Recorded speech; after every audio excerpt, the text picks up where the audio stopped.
Friends, आज जिस कानूनी नुक्ता पे मैं अर्ज करना चाहता हूँ वो ये है कि अगर एक आदमी के खिलाफ डिग्री सादर हो जाती है तो वो बंदा अगर फौत हो जाता है तो फिर वो डिग्री किसके खिलाफ जो है वो एग्जीक्यूट होगी। तो इस बाबत अर्ज है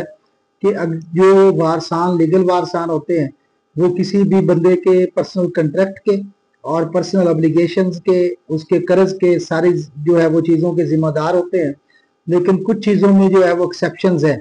वो एक्सेप्शंस ऐसे हैं कि अगर तो उस बंदे के खिलाफ क्लेम होगा कि ये किसी भी स्पेसिफिक प्रॉपर्टी का, तो अगर तो वो स्पेसिफिक प्रॉपर्टी की बाबत कोई बंदा क्लेम करता है कि इस बंदे ने अपनी लाइफ टाइम में मुझे जो है वो ये प्रॉपर्टी जो है वो सेल आउट कर दी थी और वो प्रॉपर्टी जो है वो एग्जिस्ट करती है, तो देन तो उन लीगल वारसान के खिलाफ जो है वो उसके पर्सनल कंट्रैक्ट्स को जो है वो इन्फोर्स करवाया जा सकता है। अगर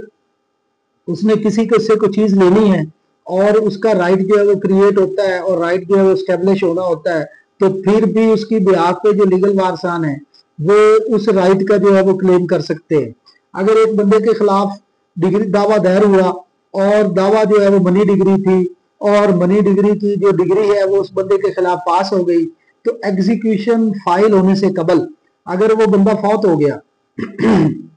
अगर वो बंदा फौत हो गया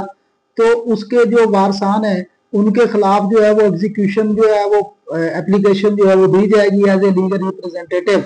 लेकिन अगर वो लीगल रिप्रेजेंटेटिव के खिलाफ ये बात साबित करना होगी कि जनाब ये प्रॉपर्टी जो है some of property was come into the hand of legal aids, के इसके वारसान को ये प्रॉपर्टी अपने मुरस की जानब से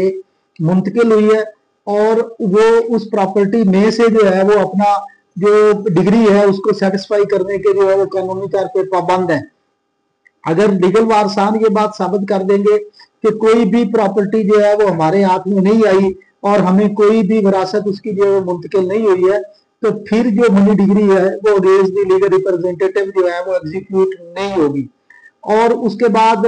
अगर तो दर्जी दावा से कबल जो है वो कोई बंदा फौत हो जाता है और प्योरली वो मनी डिग्री का क्लेम करने के लिए दावा ही लीगल रिप्रेजेंटेटिव के खिलाफ फाइल होता है,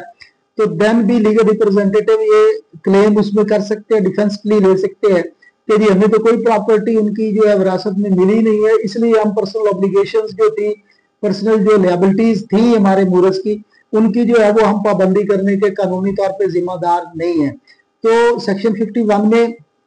प्रोसीजर दिया गया एग्जीक्यूशन का, सेक्शन 52 में ये प्रोसीजर दिया गया है कि डिग्री सीपीसी के degree in what condition enforced against the legal representative. तो इन बातों को मद्देनजर रखना जरूरी है कि जब भी ऐसा कोई मामला आता है तो अगर ये लीगल रिप्रेजेंटेटिव ये बात साबित कर दे कि जी हमें कोई प्रॉपर्टी जो है वो नहीं आई, क्योंकि ये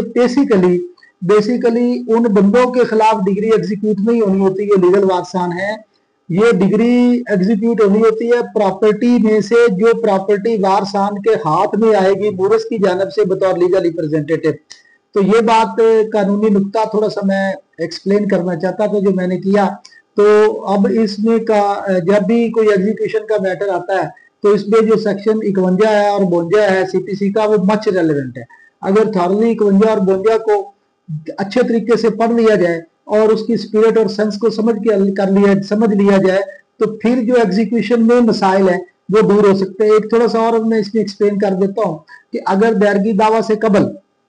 किसी बंदे के खिलाफ कोई मनी डिग्री फाइल होती है, कोई भी उसके पर्सनल कंट्रैक्ट और ऑब्लिगेशंस की बाबत, तो दायरगी दावा के बाद अगर जितनी भी वो अगर मुंतकली कर देता है तो at the time of execution of degree जो एग्जीक्यूटिंग कोर्ट होगी उसको इख्तियार होगा कि उस सारी जो ट्रांजेक्शन हुई हैं उनको ये कंसिडर करते हुए कि that was done due to the future application of any degrees, तो उसको जो है वो एग्जीक्यूटिंग कोर्ट जो है वो सेटिस्फाइड करके उस डिग्री को जो है वो सेटिस्फाई करवा सकती है। बहुत शुक्रिया।